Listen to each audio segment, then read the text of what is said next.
Hello, everybody, and welcome to today's webinar, Scenes from the New Normal, Cybersecurity in Uncertain Times. I hope that wherever you are right now, you and your families are safe and healthy. My name is Daniel Brody, and I'm Product Marketing Director here at Illusive Networks, and I will be the moderator today. Before we get to the panel discussion, I want to mention a few housekeeping items. First, today's webinar will be available on demand after the live session, and we will have it accessible at illusivenetworks.com.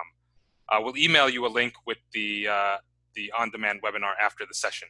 Also, we'd love to hear from our viewers during today's presentation. So if you have a question for any of the speakers, please feel free to send it along through the Q&A box on the Zoom player. And you can also tweet at us at our Illusive Twitter handle, @IllusiveNW. That's @IllusiveNW. We'll answer questions at the end of the session. And if we don't have time to get to yours, we'll make sure to follow up afterwards. So without any further ado, let's kick things off.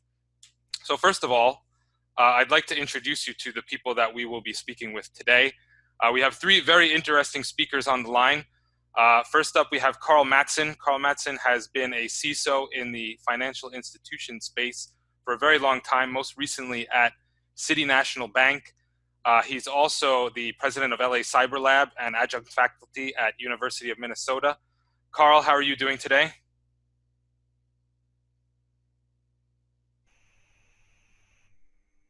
I would assume okay, but we'll continue the discussion with KARL very shortly.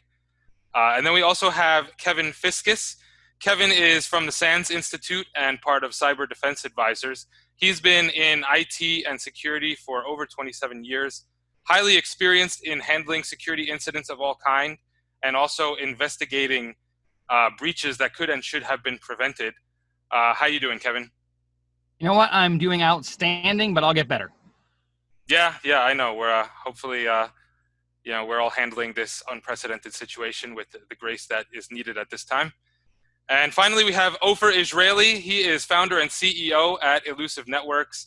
OFER has a long line of experience in the cybersecurity field, even before he founded his own company, which basically revolutionized the deception space, taking it from the honeypot approach where it was mostly focused on analyzing attacker behavior and then expanding it to also being a detection approach using deception spread all over the network.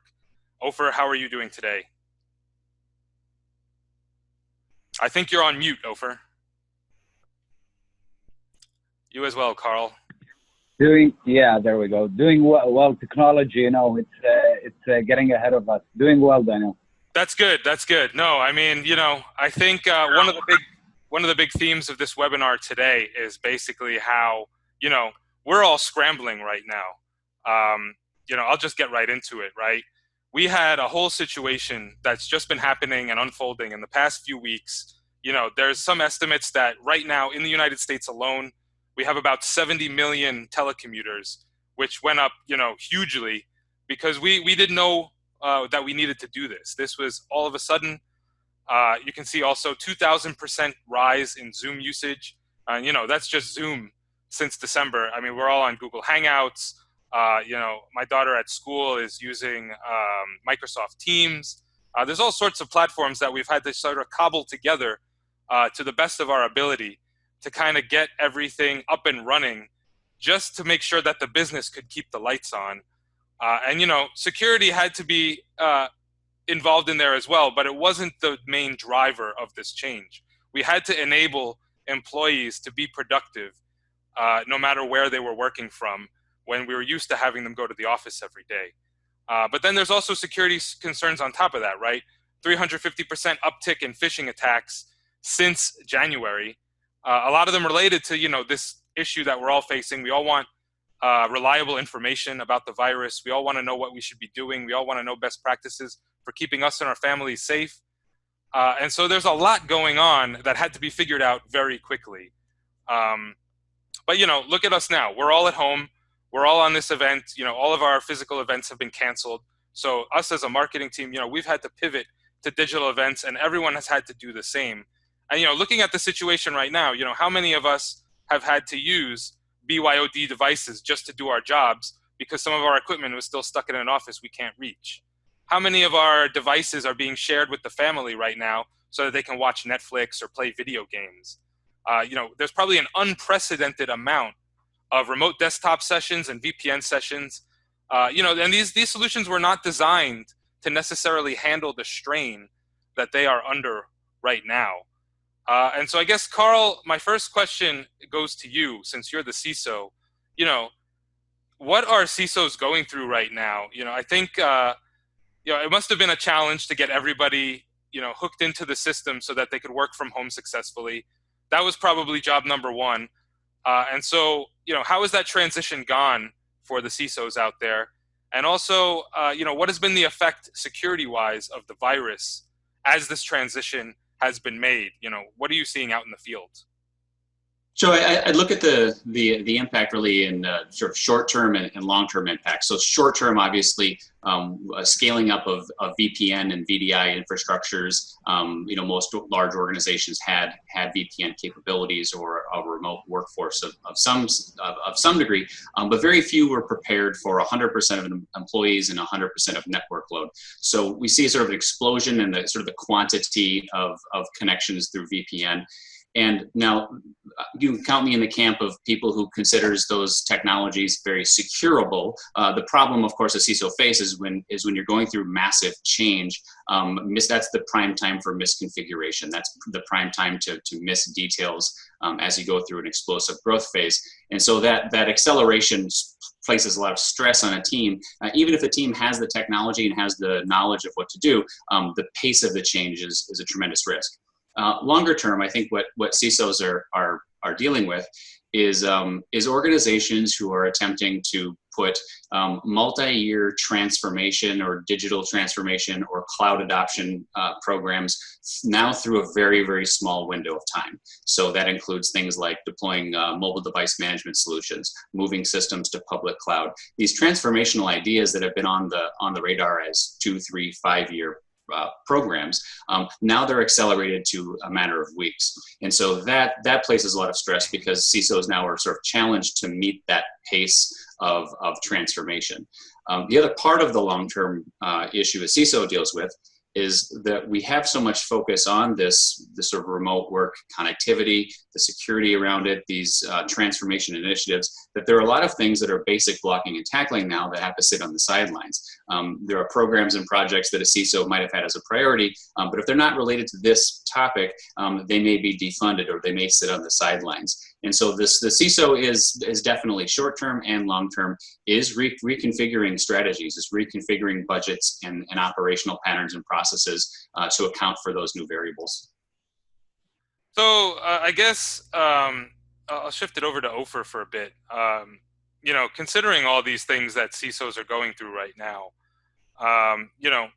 where should a CISO begin? They have all this attack surface that they've always tried to keep limited. They've always tried to say, no, I don't want to expand this. I'm worried about the security implications. But now they probably have to find themselves saying yes, yes, yes, because there's no choice. They have to get everybody up online and up and running.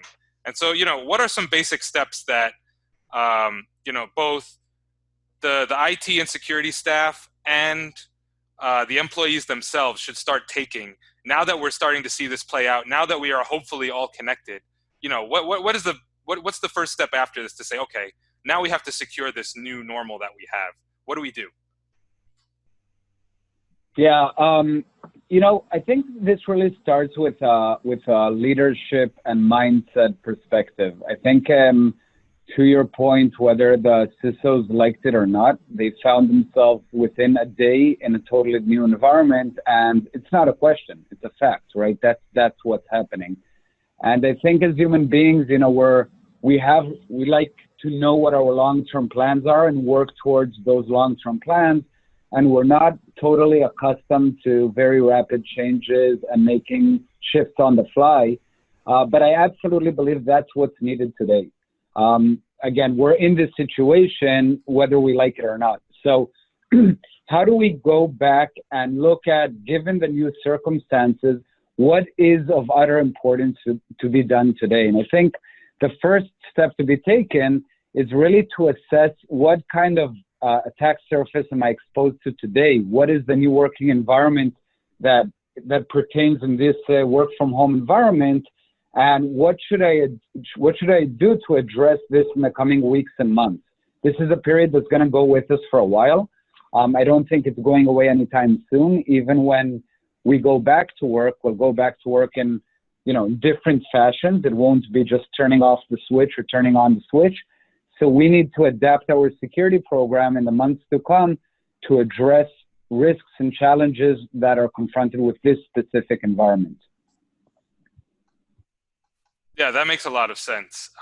And so I guess shifting to you, Kevin, I think one of the issues that security teams have always had is that there's a lot of security dynamics that typically will put defenders at a disadvantage compared to attackers, right? And, one of the problems with this new environment is that, if you have some kind of solution out there that might be trying to find a baseline of behavior or some kind of activity that, you've calibrated your risk measurement tool to finding, a needle in the haystack that signifies some kind of risk.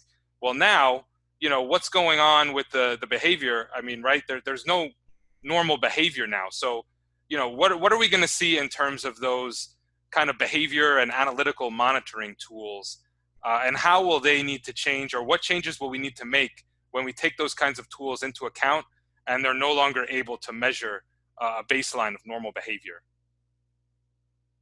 You're on mute, Kevin. I'll start off with kind of a fundamental concept. I mean, if you look at the way, well, we'll start off with, let's just talk security in general, right? Our goal in security is to reduce risk to an acceptable level. And one could define risk as the likelihood that a threat exploits a vulnerability causing some sort of harm. Now, if we look at that equation, we look at, all right, well, we can try to do something about the threats that are out there, but the fact of the matter is they're a quantity that exists outside of our control in most cases.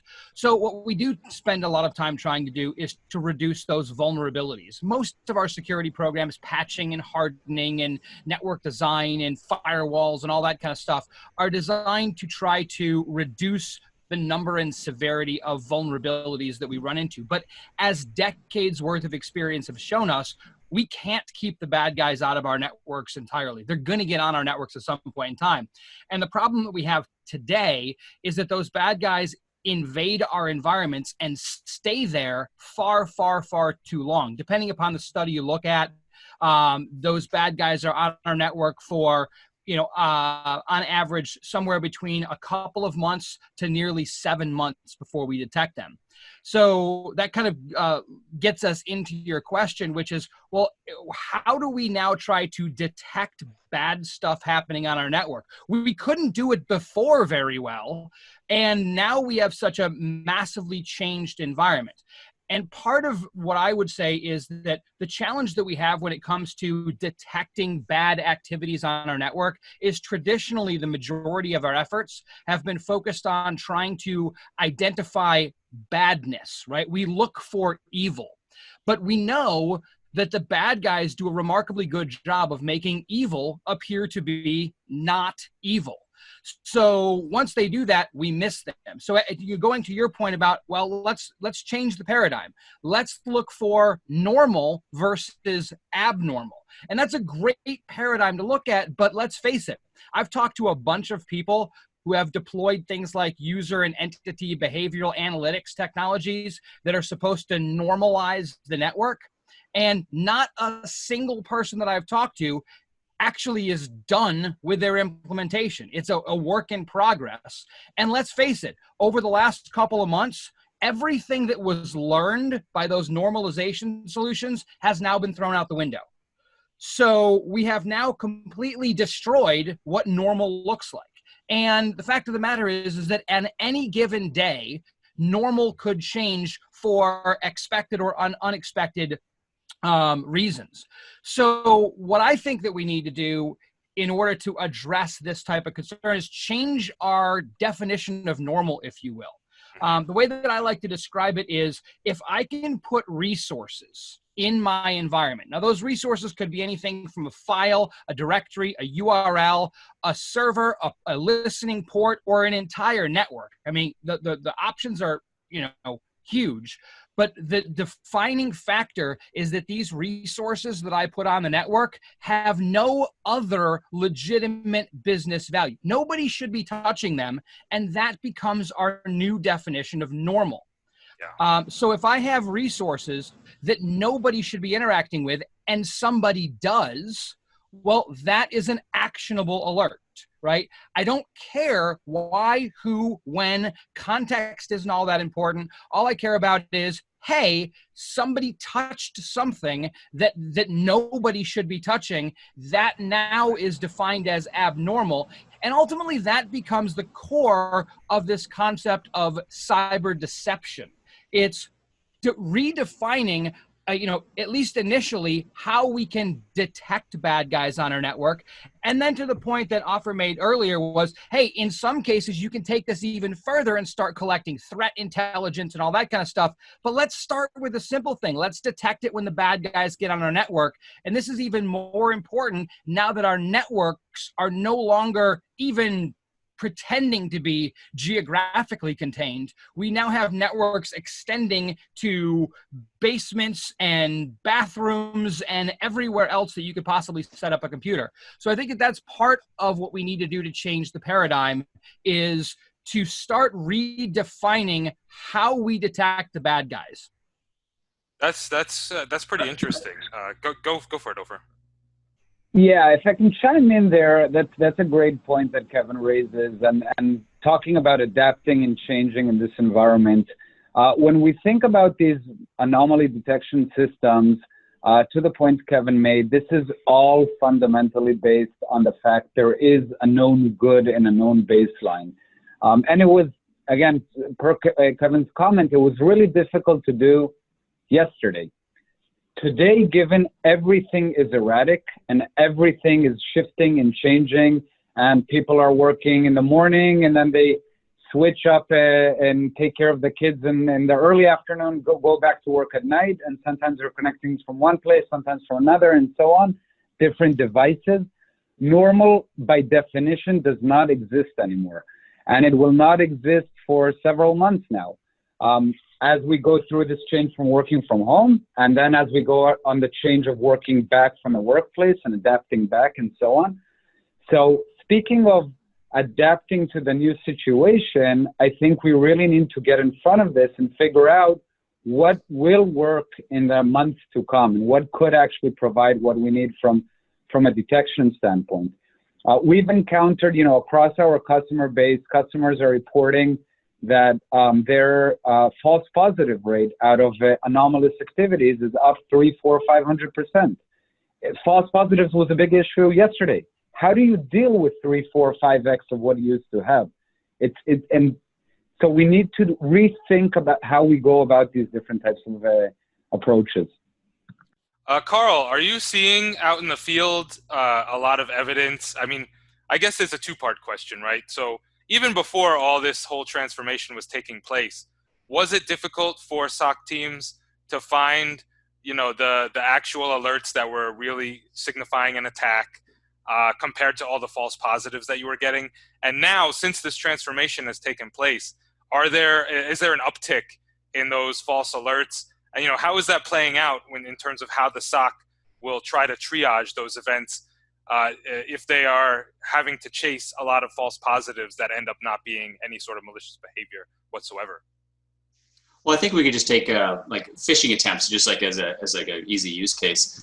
There's sort of a unifying, or there's an irony of the COVID-19 crisis, which is sort of unifies attacker on this message of phishing attacks and attempts and sophisticated phishing that uses this subject as its focal point or as its message for the receiver.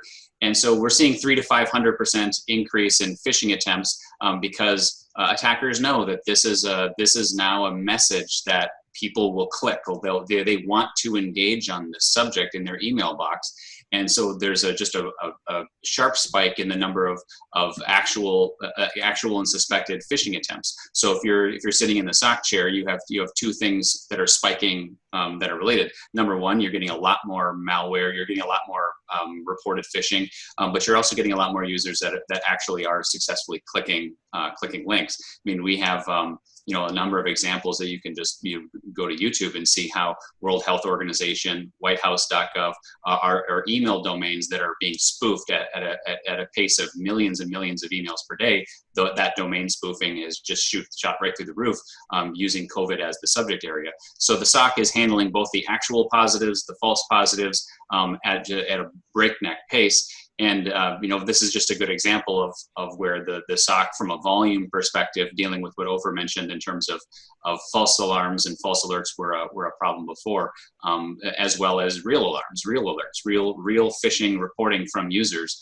Real phishing needs to be acted upon, and so the actual incidents and events themselves, that volume is spiking as well. So absolutely, I think you're just seeing a correlation between the with what you see in the attack surface explosion. You're also seeing that in phishing, just as an example of everything is sort of spiking at the same time, for different reasons, but all with the same sort of theme of volumetric increase is just what we're looking at over the next several months at least. So that's interesting from the attacker perspective. Yeah, go ahead, Kevin. Yeah, I just wanted to throw in there because a thought that just kind of popped into my head from what KARL was saying was, I mean, if you think about it, in the past, he was talking about phishing, and as he was talking about it, I was like, if you think about phishing, it's a technique, it's not an objective. Well, what are the bad guys trying to do when with their phishing attack? Well, one of the big threats that we've been fighting for the last number of years is things like ransomware. And I want to put this in the context of what's going on today, because yesterday, or I should perhaps say a month ago, if an organization got hit with some ransomware, the likelihood is that a lot of the data that now got encrypted or whatever has been backed up. And so we could afford, in some cases, to get hit with ransomware because we had good backups. Well, trying to do backups across a massively distributed internet-connected environment, and let's face it, I don't know about you guys, but I have noticed a decrease in internet performance as we've just been burying the internet with so much additional traffic, not to mention all the Netflix streaming and all that kind of stuff. So now we're in a situation where detection and rapid detection of potential attacks is much, much more critical than it ever has been before. Yeah. Because now we're at the point where our workforce is everywhere. It's distributed. We're likely not doing the types of backups that we would be, doing in the past.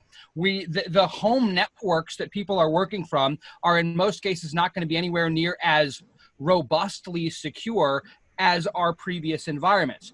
So if we don't do a really good job of detecting very, very quickly, then I think that the impacts of breaches are going to actually be escalated significantly higher than they were in the past, because we're missing a lot of the redundant functionality that we used to have when everybody was centralized.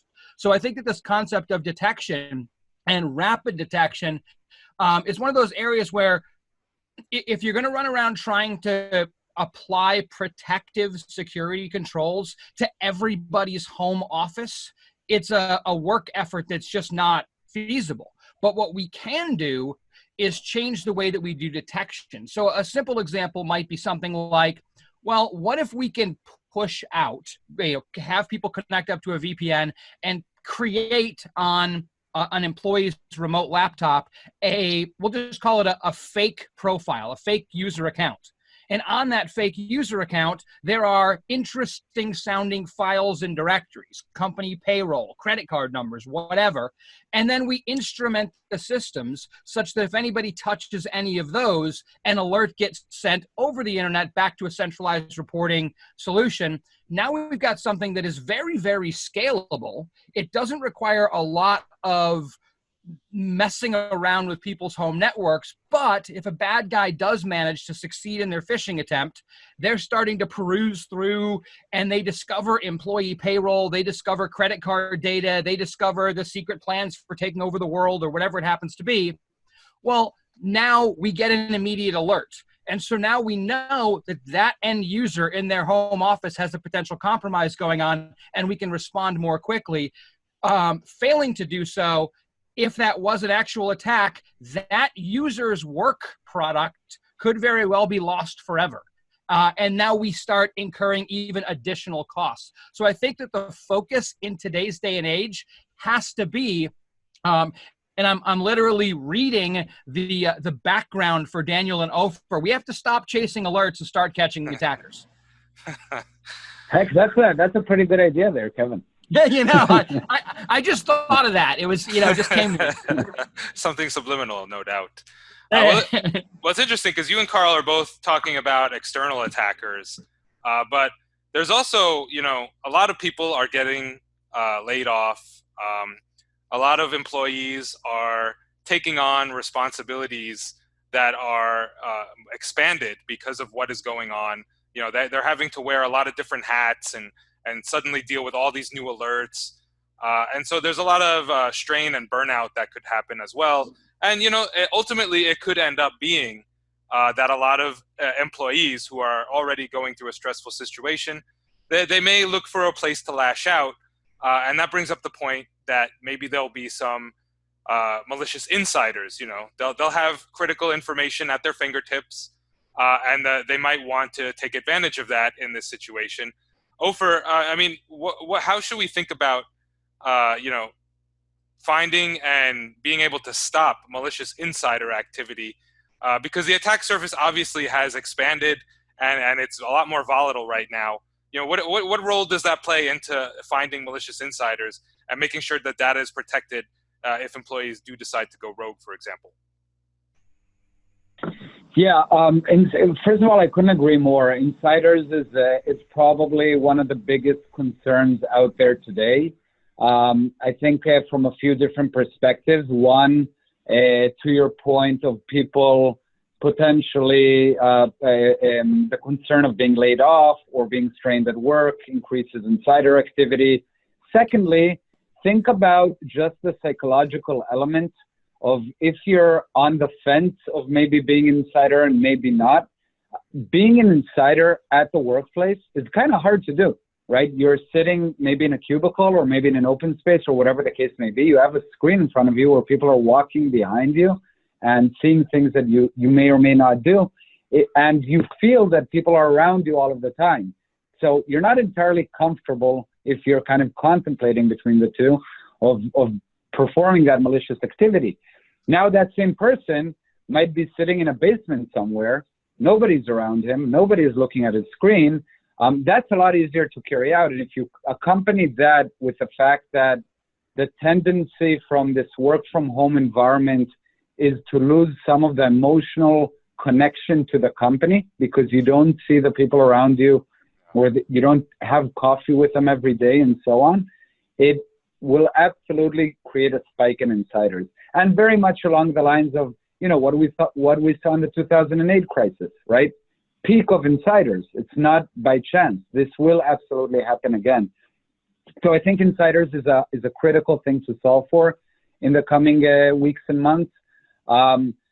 Per our view on it specifically, this goes back to how do you get a very clear detection of any malicious activity? How do you identify intent, right? And if you can see people that are traversing paths they should never go on, they're digging around and hitting places they should never see, and you see that type of activity, you know something bad is happening.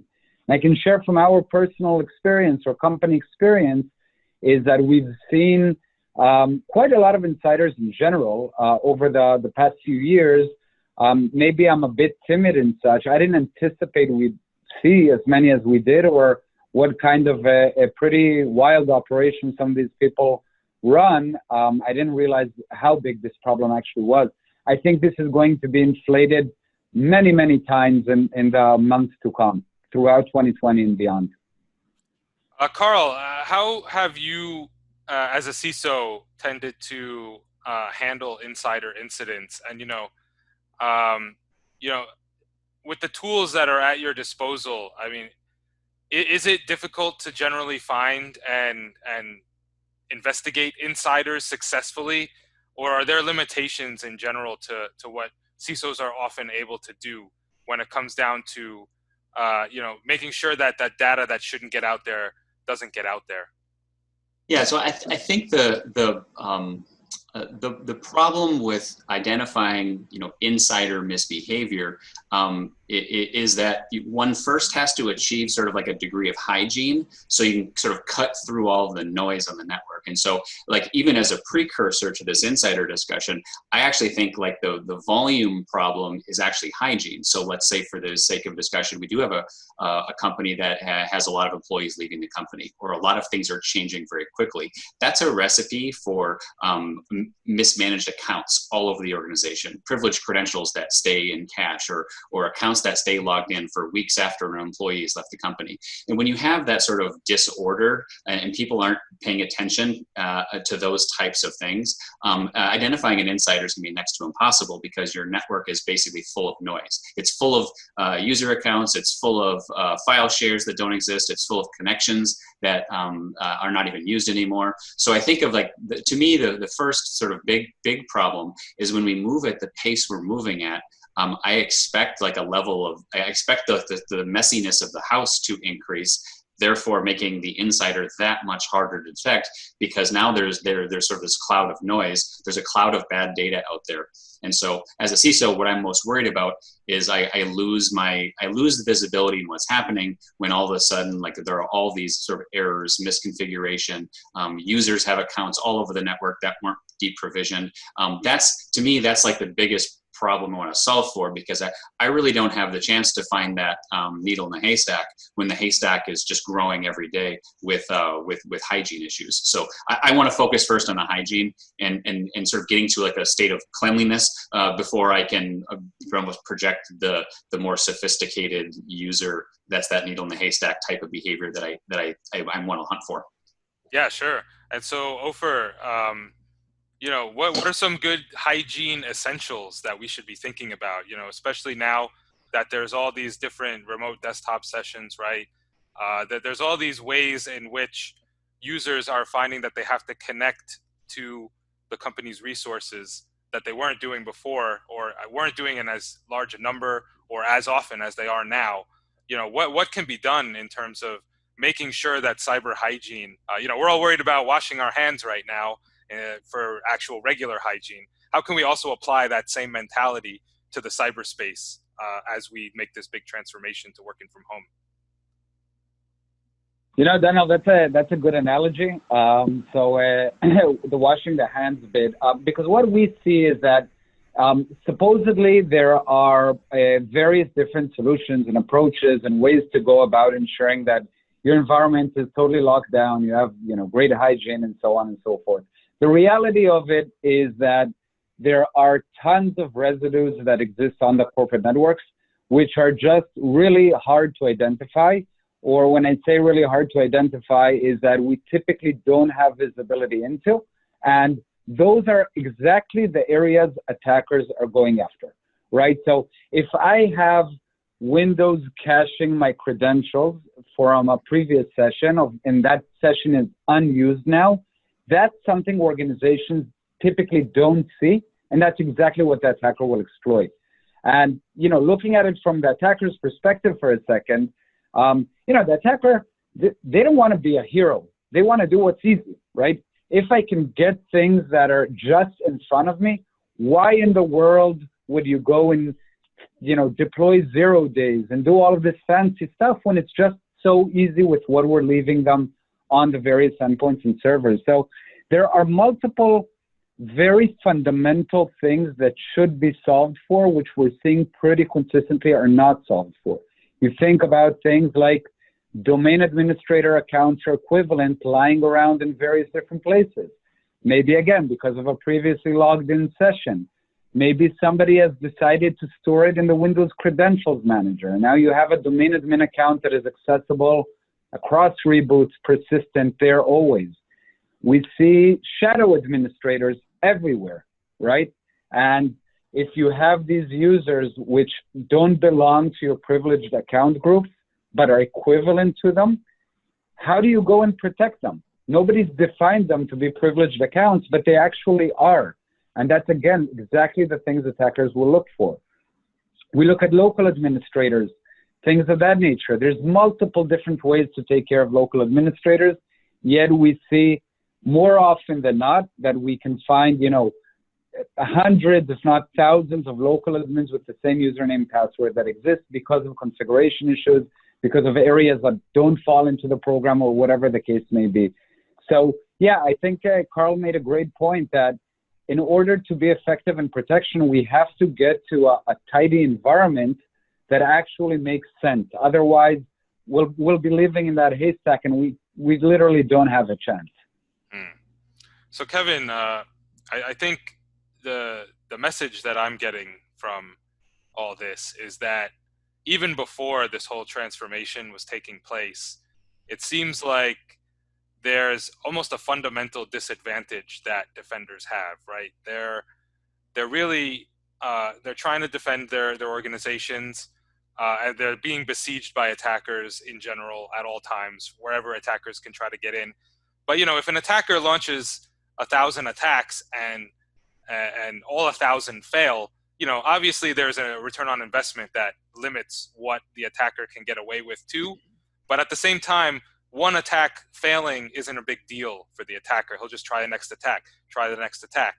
But if the defender fails to catch that attacker, then it's game on for the attacker. And so the defender only can't even be wrong one time, while the attacker can be wrong, all the time. So how does that dynamic play out in terms of how we generally try to solve for this problem? Both before this whole transformation takes place, and now how it's gotten more acute now that we're all dealing with this, and all this scrambling that we're doing, and all these new ways in which we're probably vulnerable.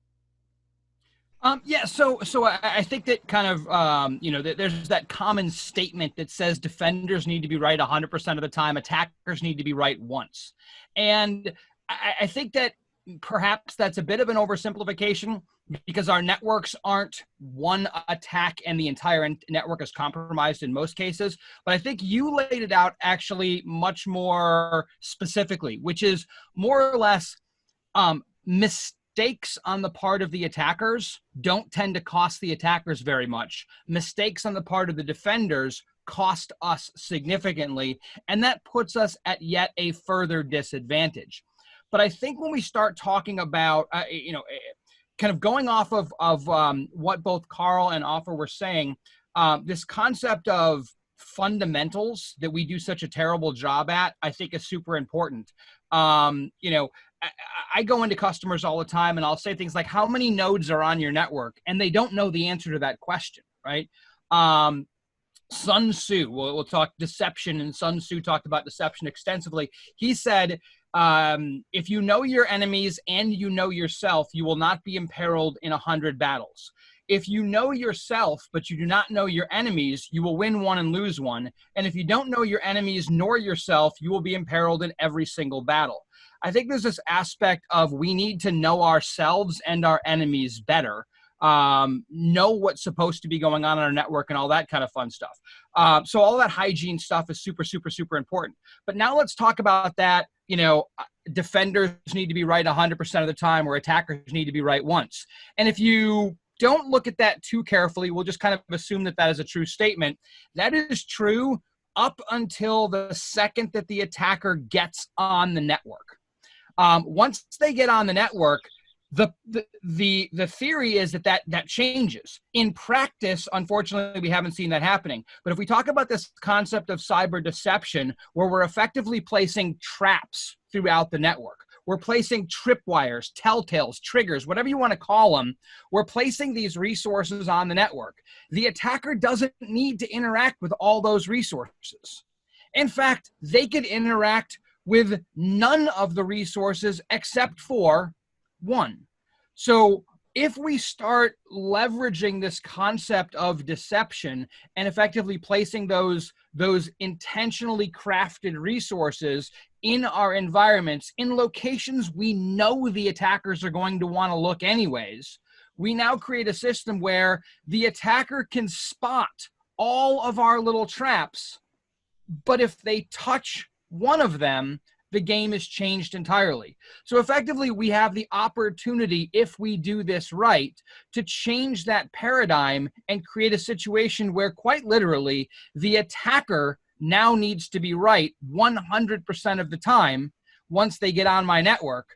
And I, as the defender, need to be right or lucky once. And that is an absolutely game-changing paradigm.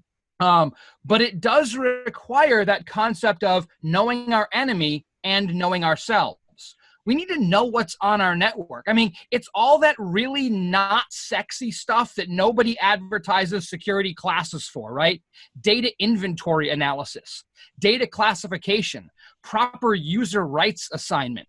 Understand what your network traffic normally looks like. What percentage is TCP? What percentage is UDP? What percentage is ICMP? Where is the sensitive data in your environment, and who's supposed to actually be interacting with that sensitive data? If we get those basic fundamental, and let's face it, for a lot of people, kind of boring aspects of security handled, then a lot of this other stuff becomes much, much easier. And then because we know where our sensitive data is, we can plant our notional or our fake deceptive files and directories and resources and things like that. We can plant those away from our real sensitive data, but make it look as realistic as possible so the bad guys go and look at the stuff we want them to look at. There was a quote that I like by a guy named R.V. Jones in a paper he wrote called Reflections on Intelligence in 1989. And he basically said the crux of military operations lies in the pretense of accommodating oneself to the design of the enemy. In other words, we know what the bad guys want to do on our networks.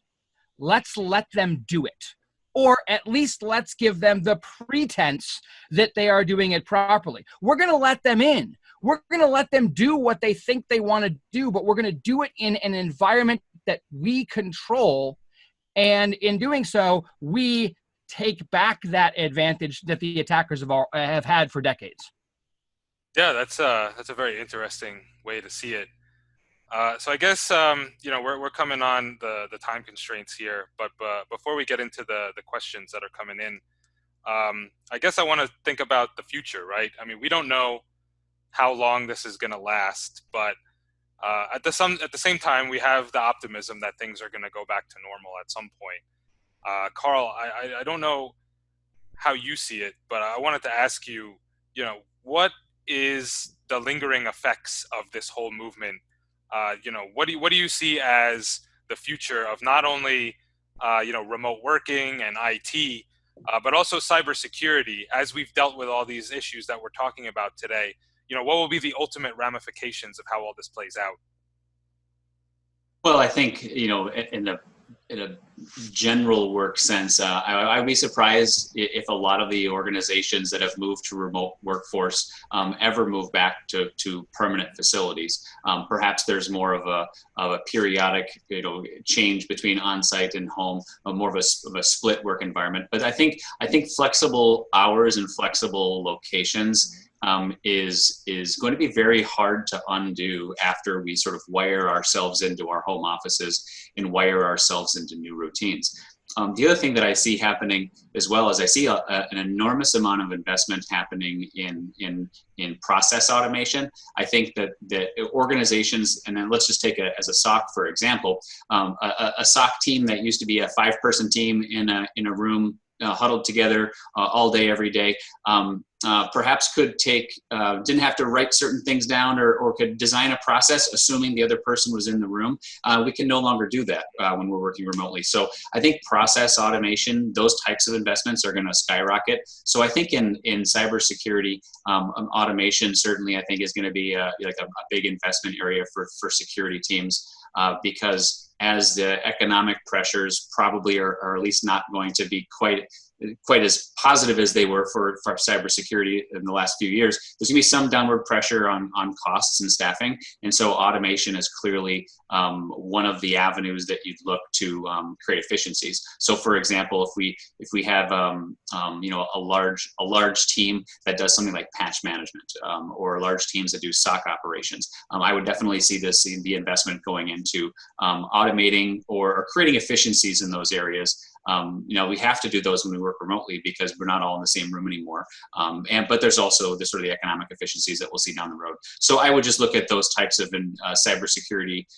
technologies where they make the workforce's sort of resource load lighter to perform an equal or better job. That's where we're going to be investing heavily, versus some of the maybe some legacy technologies that are very labor intensive. They're very like legacy models. I think we're going to rapidly transform out of those very quickly.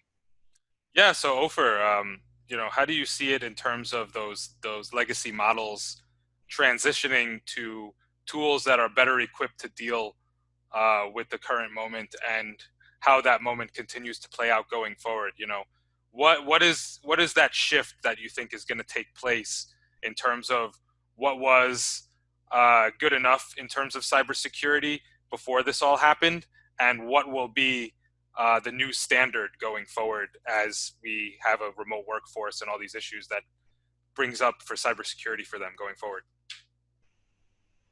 Yeah, first and foremost, I couldn't agree more with KARL. I think that this transition has sparked digital transformation like on steroids, right? And once that gets going and a certain momentum starts to build, there is no going back, right?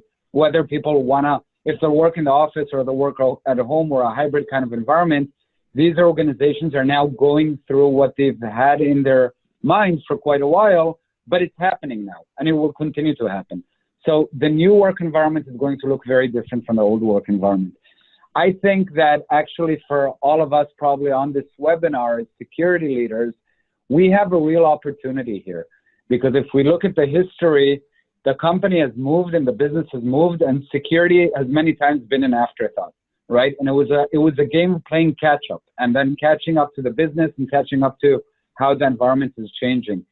Given this rapid change now, I think we have a phenomenal opportunity to have security weaved into that and ensure that while we're going through this digital transformation and different way to think about our environments and our world, we can really fundamentally handle security.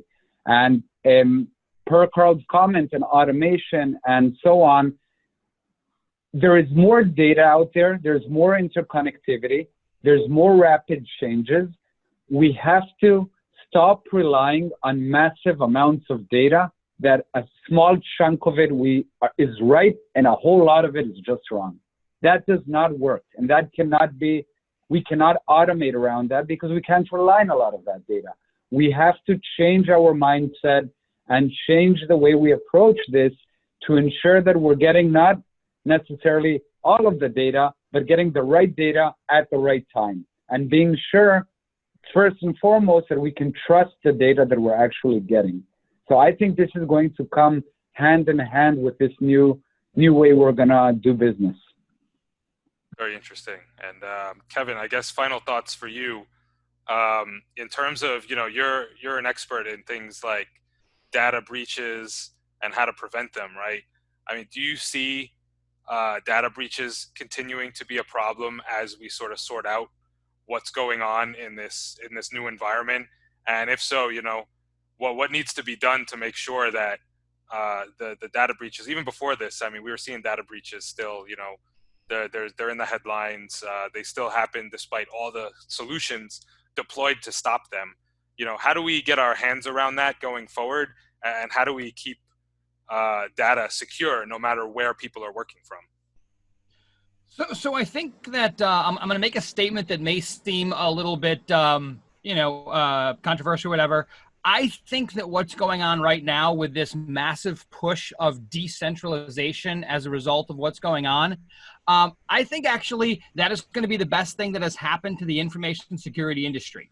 And the reason for that is because, you know, when I go into organizations and help them with their security programs or do penetration testing or whatever, what I find is, you know, we in security talk about the concept of a hard, crunchy outside and soft, gooey middle.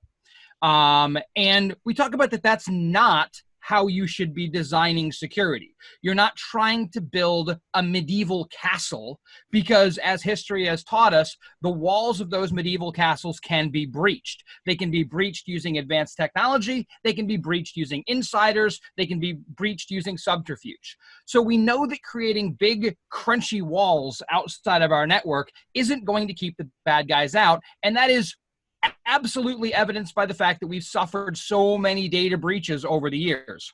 So what this is doing is it's changing that model. We cannot have a hard, crunchy outside because we don't have an outside anymore. Our insides are outside. We're a sea cucumber, right? We've just spit out our insides to the outside, and now we've got to live in that world. And I agree, it's not going to change. We're not going back to the old way.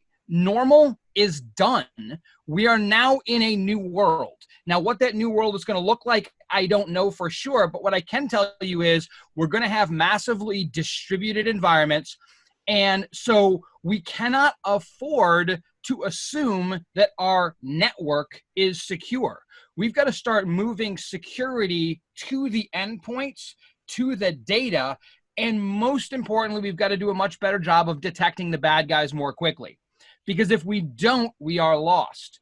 And the other change that I think is going to happen is if you look at how our networks and our security technologies have been designed traditionally, they've been designed like we do business. Very, very centralized. It's central control structures, central data repositories.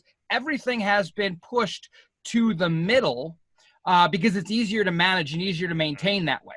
Well, now our networks have now exploded, right? Not obviously literally, but the insides are the outsides are the insides. They're everywhere. We have remote users. We have highly technical people, non-technical people. We're not going back. So what we're going to have to do is actually start living how we've been talking about security for 2 decades. Right? We've got to start pushing security out. We've got to start doing a much better job in terms of all the hygiene stuff that we talked about before. And we've got to start doing a much, much better job of detecting the bad guys. And I think that we are going to do that because we do not have a choice anymore, right? We are being forced by circumstance to do what we know we should have been doing all along. It was just really easy not to do it because it didn't seem like that much of a big deal. Well, now the game has changed. And so now we are going to be making those adjustments. We don't have a choice in the matter. And I think that when all is said and done, you're going to see that the overall effect on the information security industry and how it plays into most organizations, we're going to see a dramatic increase in the effectiveness of our security programs because we don't have a choice. Yeah. We had to be dragged there kicking and screaming, right? It's exactly. It's human nature. So I guess we still have a couple of minutes, so I wanted to see if we could answer a couple of questions that have come in. We can still answer your questions. Please type them in the Q&A box on the Zoom platform. So first one is, it's not directed to anyone in particular, but what is the future of VPNs from a security perspective now that they are shouldering so much of the remote work burden? I don't know if you would like to take this one over. How do you see the future of VPNs playing out? Yeah, I'll say a word and then I'll actually defer to KARL, which would be even more knowledgeable on the matter. But I think what people are going through for the most part today is obviously they've had these infrastructures in place, and how do we increase the capabilities and bandwidth and ensure that we're able to actually manage the vast amounts that we didn't manage yesterday. There's a lot of split tunneling going around. I mean, I don't know of an organization that is not dealing with that now, and then asking themselves basically, what does that mean for me, and am I getting the protection that I need?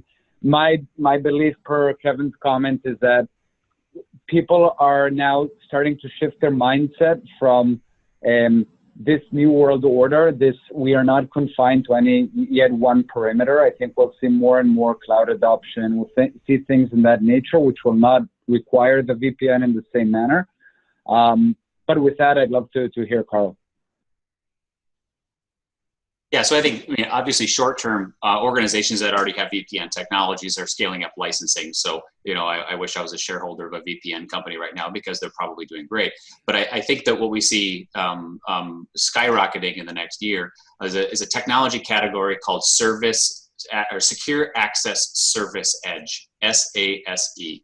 And so basically what that sort of category of technologies provides, and there's solutions from Zscaler and Palo Alto and Cisco, instead of a full stack access to a network, it provides the user an access to a specific resource only. So an example of that would be where we have having a home user bringing their network traffic on premise and then back out to Salesforce or back out to Box.com. It's a technology category that allows a single service for the user to go directly to Salesforce or directly to Box.com, just as a couple examples. So it's sort of an alternative to VPN. Rather than a full network stack session, it's more of a specific application or a specific service that allows the user to go directly to that service. And it very much reduces the load on the VPN infrastructure itself. The other thing it does is it allows a person to access a resource that they legitimately need without giving them trusted access to the core network. So that's actually a good possible outcome from a security perspective, is that you may have a lot of users who don't really come onto the core network anymore if they can use that technology to go directly to the services they need, but not actually even come back onto the core. So I think that category of technologies is definitely going to explode right now, because VPN, it was not originally conceived in most organizations to bear the full weight of the network load. And so I see that category not replacing VPN by any stretch. There are definitely users who will always need a full stack VPN session, but that's just a category that's going to fill a lot of use case needs that currently VPN sessions are probably overkill for. So we got another question here from a user. I guess this is probably mostly directed at OFER. How quickly do you see the hacker tools keeping up with the obfuscation technologies and techniques that were shared on this call and promoted by Illusive Networks? So I guess the question being, how do you see the hackers, now that they know deception is out there? How do you keep the technology from being circumvented the way other technologies for cybersecurity have been evaded in the past? Sure. Like with any security solution, obviously that hackers are at doing their work to try to find ways to evade it and so on, just like any security solution out there. What's interesting about the deception space is that, differently from other security solutions, is that it has an attribute of being contextual to a specific environment, right? So if I install an IPS or a sandbox or whatever the case may be, that IPS and sandbox are going to work exactly the same across various different companies, right? Sure, there are configurations, there are different things I can toggle, but the fundamentals of it is really the same. So if I, as an attacker, can bypass this in my lab environment, that same type of solution, I should feel pretty comfortable about my ability to evade it in a production network of a target that I'm after. In contrast to that, with deception technology, if done properly, then the techniques would be the same, but the data would be different. It would all be contextual to that specific environment, from everything you can imagine, right? From just following the naming conventions to following the typical user activity and adapting to that specific user activity. So now, as an attacker, if I want to evade this type of technology, I can go out and get an Illusive Networks capability, put it up in my lab. I can learn the techniques that are being used. I can reverse and I can figure out what techniques are being used. But the data of the deception will be contextual to my specific lab. If now I land in a target environment, I'm going to see data that is very different, which pertains to the target environment and not to what I've seen before. So there's a very big fundamental difference in how attackers would approach this. And I think that puts us at an advantage in it becomes a whole lot harder for attackers to figure out what to do there. All right. So yeah, mind if I might jump in on that one as well? Because I think that there's the question, and I'm looking at the question specifically, how quickly do you see the hacker tools keeping up with the obfuscation technologies and techniques? I want to be really, really clear. Deception is not targeting tools. When we talk about deception, we are trying to influence the behavior and the perceptions of the attacker, not their tools necessarily. So as we look at this, what we're trying to do is manipulate a human being, not a tool. And so I would say this, I can answer this question. How quickly do you see hacker tools keeping up with obfuscation technologies and techniques that were shared on the call, promoted by Illusive? They will never do it because they can't. Because what we're doing is, as deception planners, we are creating a picture that we want to present to the attacker. That picture is entirely dependent upon the minds of the deception planners, not on the technology.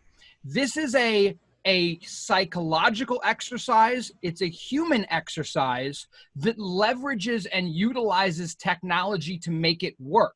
Whereas most of our other security controls that we talk about, the technology is the objective, right? I put a firewall in there because I want it to do firewall things.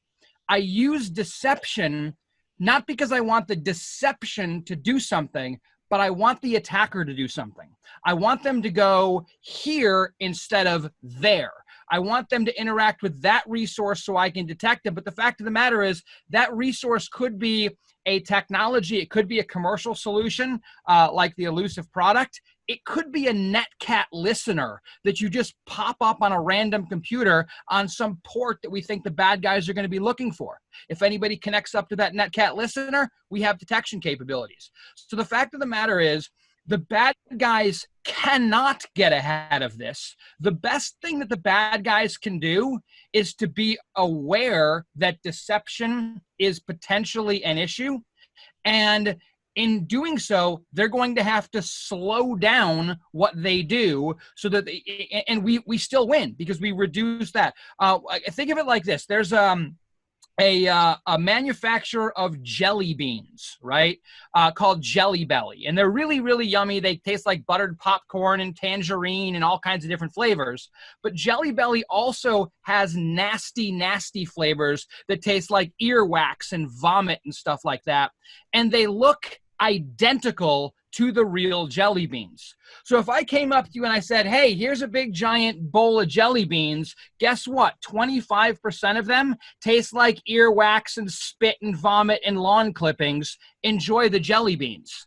The fact of the matter is a lot of people won't touch that jelly bean bucket at all. And those that do are going to have to go really carefully and taste one and all that kind of stuff. That's what deception does. Even if the bad guys become aware of it, it slows them down, makes them ultra paranoid. And the fact of the matter is, even when they are slow, even when they're paranoid, all they have to do is send the wrong SYN packet to the wrong device and we detect them. Now, there was another comment, there was a follow-up that says you still need to build the carrot, right? No, you actually do not need to build the carrot. You don't need to entice the bad guys to go to your deception because that's a honeypot. That's what we did 20 years ago. We built nice, pretty hacker zoos that the hackers could go play around in. That's not what we're talking about here. This goes back to that Sun Tzu quote about knowing your enemy and knowing yourself. I don't need to build the carrot because I know how hackers behave. I know that a bad guy gets on a Windows system, they're going to migrate into the LSAS process, and they're going to dump credentials so that they can do password cracking on those credentials. If I know they're going to do that, then I'm going to put credentials in the LSAS process in memory. If I know that they're going to go after this resource, if I know they're going to take this action, I'm going to place my deception in locations where I know the bad guys are going to go.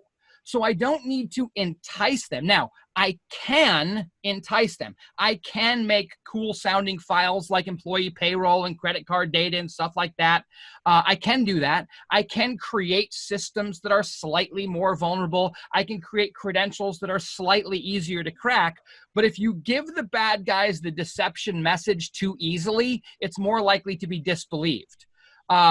So we want the bad guys to work at it a little bit, but we're not trying to bait them as much as we are trying to think about it like this. If you wanted to, if you had mice in your house, you're not going to place the mouse traps in the middle of the floor because mice don't go in the middle of the floor for the most part. They go around the edges of the floor. So you put the mouse trap where you know the mice are going to go.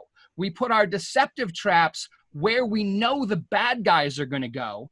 And because of that, we are effectively using the bad guys' tactics against them. It's basically, I don't know, computer security jujitsu, right? We are taking the attacker's force that they're applying against us and redirecting it where we want it to go in a way that we have control. So I don't see if we do this right, the bad guys can't get in front of it because the options for doing deception are virtually unlimited.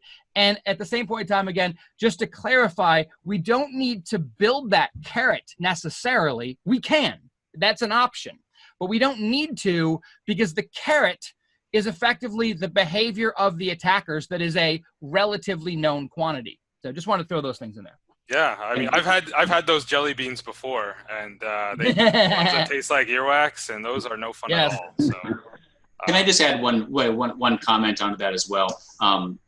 So the organization, most organizations are going to apply, a penetration testing effort, whether that's an in-house red team, pen testers, bringing in an external pen testers team.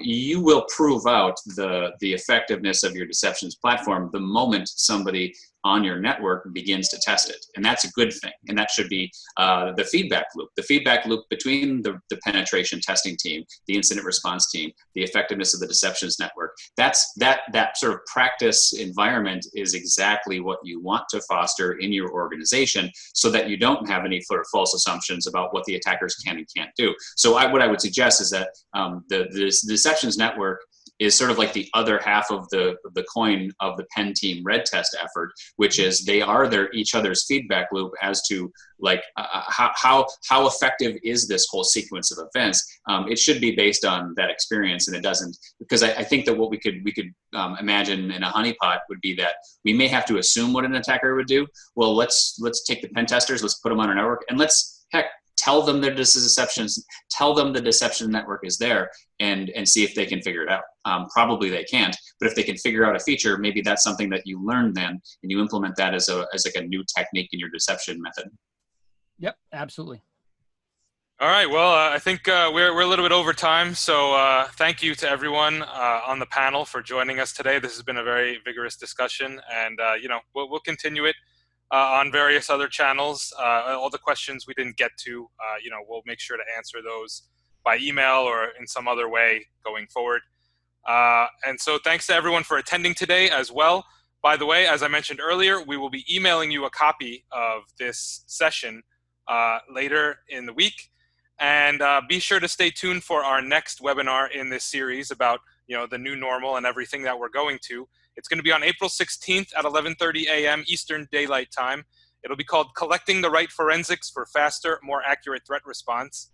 And it's a presentation by our customer success team leader, Tim Trenkenshaw. So he'll tell you all about how to extract the right data to find and stop in-progress attacks. So everybody, please stay safe, stay healthy, and we'll see you next week. Have a good one, everyone. Thanks, everyone. Take care, everyone. Thank you.